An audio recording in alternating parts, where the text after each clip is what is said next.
Assalamualaikum, Sampurasun, Rahayu, Rahayu, Rahayu. Alhamdulillah pada kesempatan kali ini kami sudah nyampe di Gua Panggung. Mudah-mudahan ada berkah dan manfaatnya. Namun jangan lupa like dan subscribe, karena KSB bisa bertahan sampai sekarang atas nama besar sobat-sobat KSB dimanapun berada. Bantu doa, bantu support agar kami bisa terus berkarya. Pangandaran, legenda Panglima Laut dan nama pantai terindah. Pangandaran, sebuah kabupaten di Jawa Barat yang terkenal dengan keindahan pantainya, menyimpan berbagai cerita sejarah dan legenda yang menarik untuk ditelusuri. Nama Pangandaran sering dikaitkan dengan keindahan alamnya yang memukau, tetapi di balik itu terdapat kisah-kisah yang melibatkan Panglima Laut, masyarakat nelayan, dan perjuangan untuk menjaga kearifan lokal. Artikel ini akan mengulas asal-usul nama Pangandaran, legenda yang melingkupinya, dan bagaimana tempat ini menjadi salah satu destinasi wisata favorit di Indonesia. Asal-usul nama Pangandaran. Secara etimologis, nama Pangandaran berasal dari dua kata dalam bahasa Sunda, yaitu pangan, yang berarti makanan, dan daran, yang berarti pendatang. Nama ini mencerminkan identitas Pangandaran sebagai tempat yang menyediakan sumber makanan bagi para pendatang, khususnya para nelayan dan pedagang yang melintasi pesisir selatan Jawa. Lokasinya yang strategis di tepi Samudra Hindia menjadikan Pangandaran sebagai pusat perikanan dan perdagangan sejak zaman dahulu.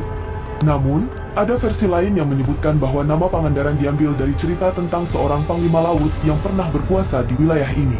Sang panglima dikenal sebagai pelindung masyarakat pesisir dari serangan bajak laut dan penjajah. Dalam bahasa masyarakat setempat, nama Pangandaran juga bisa diartikan sebagai tempat perlindungan yang memberikan rasa aman bagi penduduknya. Legenda Panglima Laut Pangandaran. Menurut cerita rakyat, Pangandaran dahulu kala dipimpin oleh seorang panglima laut yang sangat disegani. Ia dikenal sebagai sosok yang bijaksana dan pemberani, serta memiliki kemampuan untuk memimpin armada laut melawan ancaman dari luar. Legenda menyebutkan bahwa panglima ini memiliki pasukan yang loyal dan senjata pusaka yang diyakini memiliki kekuatan magis. Salah satu kisah terkenal adalah tentang bagaimana panglima ini melawan bajak laut yang sering merampok kapal-kapal nelayan. Dalam pertempuran yang sengit, panglima tersebut berhasil mengalahkan para perompak dan mengamankan wilayah perairan Pangandaran. Sebagai penghormatan atas jasa-jasanya, masyarakat setempat memberikan gelar Pangandaran kepada wilayah tersebut. Legenda ini masih hidup di hati masyarakat Pangandaran hingga kini, terutama melalui tradisi lisan dan upacara adat yang dilakukan untuk menghormati leluhur dan para pelindung pantai. Sejarah Pangandaran sebagai pusat perikanan. Pangandaran telah menjadi pusat perikanan sejak masa Kerajaan Sunda. Wilayah ini kaya akan hasil laut, seperti ikan, udang, dan kerang, yang menjadi komoditas utama masyarakatnya.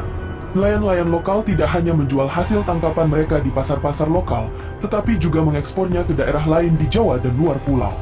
Pada masa penjajahan Belanda, Pangandaran mulai dikenal sebagai pelabuhan kecil yang strategis. Pemerintah kolonial mendirikan sejumlah infrastruktur di sekitar pantai, termasuk gudang penyimpanan ikan dan fasilitas pemrosesan hasil laut. Peran Pangandaran sebagai pusat perdagangan semakin berkembang dengan dibangunnya jalur transportasi yang menghubungkan pesisir selatan dengan daerah pedalaman. Pantai Pangandaran, destinasi wisata terindah. Saat ini, Pangandaran lebih dikenal sebagai salah satu destinasi wisata pantai terbaik di Indonesia. Pantai Pangandaran menawarkan kombinasi sempurna antara keindahan alam, kekayaan budaya, dan fasilitas modern. Beberapa daya tarik utama dari pantai ini antara lain: pasir putih dan air laut yang jernih. Pantai Pangandaran memiliki pasir putih yang lembut dan air laut yang jernih, menjadikannya tempat favorit bagi wisatawan untuk berenang, snorkeling, atau sekadar bersantai di tepi pantai. Keberagaman hayati. Di sekitar pantai Pangandaran terdapat cagar alam Pananjung, yang menjadi rumah bagi berbagai spesies flora dan fauna, termasuk lutung, kijang, dan burung langka. Tempat ini juga memiliki gua-gua alam dan peninggalan sejarah berupa benteng Belanda. Kegiatan wisata air. Wisatawan dapat menikmati berbagai kegiatan air seperti banana boat, jet ski, dan memancing. Selain itu, momen matahari terbit dan terbenam di pantai Pangandaran adalah pengalaman yang tidak boleh dilewatkan. Tradisi dan budaya lokal. Masyarakat Pangandaran memiliki tradisi yang erat kaitannya dengan laut. Salah satu tradisi yang terkenal adalah Hajat Laut, sebuah upacara adat untuk memohon keselamatan dan keberkahan bagi para nelayan. Upacara ini melibatkan persembahan hasil laut kepada dewa laut dan leluhur, serta doa bersama di tepi pantai. Selain itu, seni budaya seperti wayang golek dan gamelan Sunda masih dilestarikan oleh masyarakat setempat. Kesenian ini sering dipentaskan dalam acara-acara adat dan festival lokal, memberikan pengalaman budaya yang otentik bagi wisatawan. Pangandaran dalam peta sejarah nasional. Pangandaran tidak hanya penting dalam konteks lokal, tetapi juga memiliki peran dalam sejarah nasional. Pada masa Perang Kemerdekaan, wilayah ini menjadi salah satu basis perjuangan melawan penjajahan Belanda. Tentara dan milisi lokal memanfaatkan medan yang sulit di pesisir selatan untuk melakukan serangan gerilya.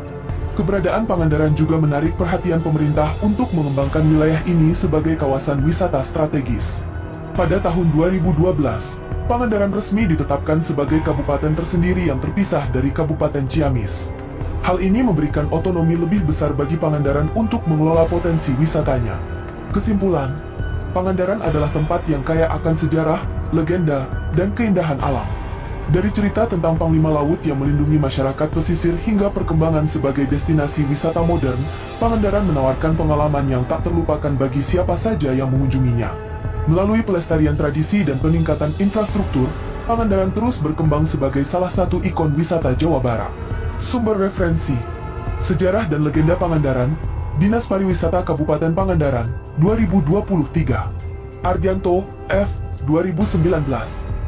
Mitos dan realitas pesisir selatan Jawa. Sebelum dikenal sebagai pantai wisata, Pangandaran adalah kerajaan. Dulu, ia bernama Pananjung. Punya raja, punya pasukan, punya sejarah yang hampir terhapus oleh waktu. Abad ke-14, di bawah bayang-bayang Kerajaan Galuh, berdirilah Pananjung. Dipimpin Prabu Anggalarang. Keturunan Raja Galuh, pelabuhannya sibuk, buminya subur. Rakyatnya hidup tenang, sampai bencana datang dari laut. Bajak laut Bajo datang bukan untuk berdagang, tapi untuk menjarah. Mereka minta hasil bumi, tapi ditolak karena Pananjung sedang paceklik dan rakyat harus dilindungi. Mereka menyerbu, membakar, menghancurkan. Kerajaan Pananjung runtuh malam itu dan tak pernah bangkit kembali. Tapi tanah ini tak pernah mati. Dari puing-puing itu lahir nama baru, Pangandaran. Dari pangan dan daran, tempat orang kembali untuk mencari makan. Hari ini kita mengenalnya sebagai tempat wisata. Tapi di balik pasir dan ombak, ada sisa-sisa kerajaan yang hilang dan sejarah yang menunggu untuk dihidupkan kembali. Follow untuk cerita menarik lainnya. Kisahnya juga dapat kita temukan tertulis di tembok semai di pintu masuk Gua Panggung. Konon gua dan makam Mbah Jaga Lautan ini ditemukan oleh orang tua bijak zaman dulu. Namun kapan persisnya penemuan ini terjadi pun belum diketahui secara jelas. Kemudian, sang pemandu juga bercerita, konon Mbah Jaga Lautan ini memiliki 7 istri yang selalu bertengkar dan tidak pernah harmonis. Mbah Jaga Lautan dengan rutin menengok ke-7 istrinya tersebut. Suatu saat, istri ketujuhnya sedang memancing ikan dan mendapatkan ikan tempel. Konon setelah Mbah Jaga Lautan memakan ikan tempel hasil tangkapan istrinya itu, keadaan ke-7 istrinya menjadi rukun dan tidak ada pertengkaran lagi. Sampai suatu waktu Mbah Jaga Lautan mendapatkan tugas oleh Nyi Roro Kidul. Dan pada saat itulah, ia meminta izin kepada ke-7 istrinya untuk melakukan semedi di Gua Panggung untuk waktu yang lama. Tidak ada penolakan dari ke-7 istrinya tersebut. Namun karena waktu semedi Mbah Jaga Lautan yang terbilang cukup lama, menjadikan para istrinya mulai khawatir karena sang suami tak kunjung kembali. Para istri Mbah Jaga Lautan mencoba menengok tempat semedinya. Namun yang mengejutkannya, mereka tidak menemukan sang suami. Melihat hal tersebut, konon para istri tersebut membuat sebuah makam di Gua Panggung untuk mengenang Mbah Jaga Lautan yang menghilang dengan sangat misterius. Nuansa Nyi Roro Kidul pun tampak sangat terasa dari makam yang ditutupi oleh kain dan payung yang berwarna hijau. Dengan legendanya yang sudah sangat berkembang ini, Gua Panggung dan makam Mbah Jaga Lautan diyakini keramat dan memiliki suatu kekuatan magis tertentu. Hal ini menjadikan banyak orang-orang yang mendatangi Gua Panggung ini setiap malam Jumat Kliwon. Tidak hanya dikunjungi oleh pengunjung biasa, Konon, tokoh spiritual juga sering mendatangi tempat ini untuk melakukan semedi atau ritual lainnya di makam Bajada Lautan. Selain para pengunjung yang datang untuk wisata religi, ada juga Generawo naik motor metik. Assalamualaikum barudak mistik.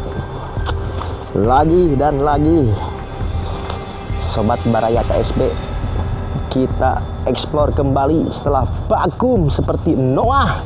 Akhirnya kita explore kembali Sobat Baraya. Kali ini keramat. Tapi di sini saya menekankan kembali, kami keluarga KSB datang ke tempat keramat bukan untuk meminta-minta ataupun membawa yang aneh-aneh seperti meminta dolar, meminta rupiah. Tidak mungkin. Masa di dalam batu ada dolar, ada rupiah? Tidak mungkin. Apalagi meminta untuk kekayaan lewat slot, dan tidak mungkin. Makanya harapan saya, janganlah di tempat keramat untuk meminta-minta yang aneh-aneh menjadi kaya raya gitu. Janganlah. Ingat ya. Sekarang materi hari ini saya akan membahas tentang MBG, makanan bergizi gaib. Di mana hari ini seluruh masyarakat gaib sedang bingung di mana MBG katanya berbahaya. Padahal mah kuntilanak jeung genderuwo gen teu rame da. Mana kudu rame anjing MBG, cekanya biasa we. Padahal mah misalkan MBG di dunia gaib ya, genderuwo misalkan dahar suwir ayam keracunan, misalkan genderuwo modal jadi begang kan, jadi abom-bom gitu, punten abom-bom misalkan. Kuntilanak misalkan keracunan buah anggur misalkan, kan lompat terekelan tangkal gitu, keracunan buah anggur misalkan, gara-gara MBG gitu, makanan bergizi gaib. Tong jadi masalah gitu, misalkan aya masalah di MBG ayeuna, kita jadi pelajaran lah, berarti kudu evaluasi diri untuk pemerintahan gaib kali ini gitu. Yang harapanna mungkin untuk masyarakat gaib, geuslah MBG mungkin diubahkeun we, ayeuna mending keneh genderuwo jeung kuntilanak dan lain-lain di tempat ini diberena ulah makanan bergizi lah. Tapi pekerjaan gitu, tempat layak huni gitu, kita cari di tempat-tempat karya gitu, lo barengit aslina anjing tadi kayak getret anjing. Dan masalah sieuna sona engkau ilham tidak takut kali ini, karena kenapa siang hari anjing. Sekali lagi ya, di tempat karuhun jangan pernah meminta-minta yang aneh-aneh, apalagi meminta uang. Sekali lagi, kekayaan tidak boleh. Dan sekali lagi, kita sebagai generasi muda yang tersisa di masa digital kali ini, di pemerintahan hari ini, jangan melupakan sejarah atau budaya karuhun, bahwasannya kita sekarang ada karena adanya karuhun yang sebelumnya. Hatur nuhun Sobat Baraya KSB. Wassalamualaikum warahmatullahi wabarakatuh. Kami sudah berwisata budaya di Gua Panggung, juga Gua Rengganis. Mudah-mudahan yang sakit diangkat penyakitnya, yang punya hajat dimustajabkan hajatnya, dan kita semua selalu berada di dalam lindungan Allah Subhanahu wa Ta'ala. Kami ingatkan kembali, kami mendatangi tempat keramat karomah bukan untuk meminta-minta, hanya sebatas wasilah saja. Karena yang wajib kita pinta adalah Allah Subhanahu wa Ta'ala, iyyaka na'budu wa iyyaka nasta'in. Dan kami mengajak buat generasi muda, mari kita sama-sama melestarikan tempat-tempat yang sangat bersejarah. Karena bangsa yang besar adalah bangsa yang tidak melupakan akan sejarahnya. Kami mohon maaf yang sebesar-besarnya apabila ada salah-salah kata ataupun tingkah laku yang kurang berkenan. Ambil point of view-nya, ambil yang baik-baiknya, buang yang jelek-jeleknya. Assalamualaikum, sampurasun, rahayu, rahayu, rahayu. Salam kuncup Nusantara.